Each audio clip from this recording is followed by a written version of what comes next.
ключов и важен въпрос е как да не се стигне до диабет тип 2 от инсулинова резистентност.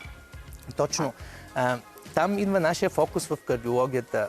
Диабет тип 2 е за мен специално един от най-високите рискови фактори за сърдечно-съдови заболявания.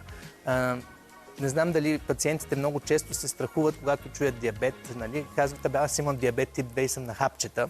Но диабет тип 2 е по-опасното заболяване от диабет тип 1. Защото при диабет... Той е много по-често срещано. Той е много по-често срещано. Защото там имаме един метаболитен проблем и едно хронично възпаление в тялото.